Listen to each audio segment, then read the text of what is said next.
Kim Chu Global. Basahin lamang na. We love Kim Chu, Kat G, Tropang, Kim, how do you say that? Kim Uy. Wow, okay. Kim Chu Global, Team Kim C. You have to raise that, but I can read it. Sunshine Lovers. Yeah, Sunshine Lovers. And then KX Angels, Team, hashtag Team Jandy. Maraming salamat. Kayong aming abundance tonight. Yeah. Thank you very much.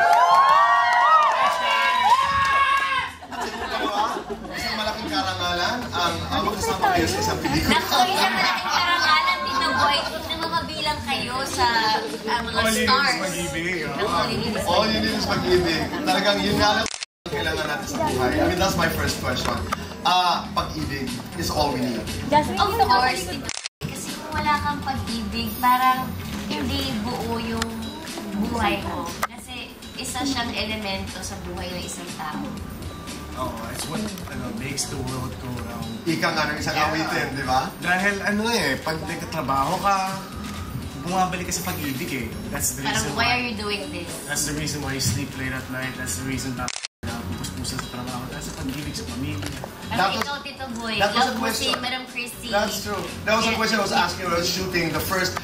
Dito po sa pelikulang ito, magbubukas po ang scene ito, ang pelikulang ito, with me interviewing Chris, who plays a love guru. Yun ang aking, I'm doing this for love. Akala ko talaga, that's a true story. Akala ko, yung isang pasada, I do the interview and then that's it.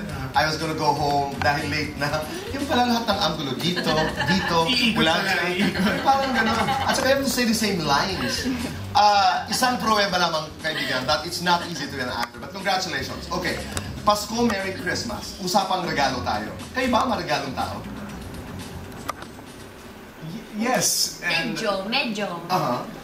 Material, medyo. Yeah, meaning pinaghahandaan, pinag-iisipan, you go out of your way to get gifts for people who love. Sian? Yes. Kasi medyo konti lang naman po yung like my mom, my lola, and yeah.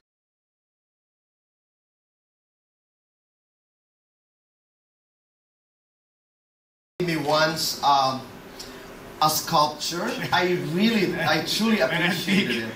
Pinag-iisipan mo, alam mo kung saan tindahan ako pumupunta.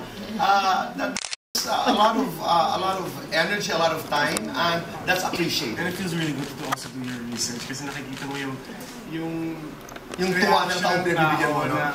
It's close to my heart. Ikaw, Kim? Ako, marigalo ako na tao if I appreciate that. So, parang simple token from me that to let you know that I appreciate. That's true. Alam mo ngayon, kanina nga, nung nag-umpisa ang palabas, you have some of the most loyal, some of the most avid, some of the most... I'm sorry to use the word rabid followers. They're so loyal. Up to this point in your careers, di ba? Nariyan? Oo, talagang sumusuporta, ipinagtatanggol, minamahal kayo. What do you want to tell your fans? Ako sobra akong happy and very thankful dahil buo. Just like yung all you need is pag-ibig, lahat yan pag-ibig. Parang it shows love for me. Parang napapaligaya ko sila and I'm very happy na sobra silang sumusuporta sa akin. Yung time nila, yung effort nila, yung boses nila. That's true. Siya ikaw? Yes, ito ba yun nga. It's all for the love. Lahat ng ginagawa nila. Lahat ng puyat, lahat ng pagod. They don't get any money from it. They don't get anything back. What they get is our time. Kwentuhan lang. And we are thankful. And sinasabi ko nga sa kanila palagi na mahal dahil they are a big part of who I am. Malaking bagay yun. Yung kinakausap mo, kasi ako'y isang tagahanga. Ako'y makawayan lang ni Ate Guy during our time. Ako'y makausap lang, ako'y mangitian lang. Malaking bagay yun.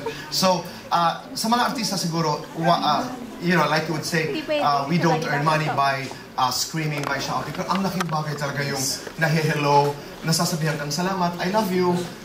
Matingnan nga lang ako, isang araw na ang kwento ko noon sa Samar at sinabi ko, tinignan ako ni Nora Honor. Yung totoo yun, nababangong buhay mo. Okay.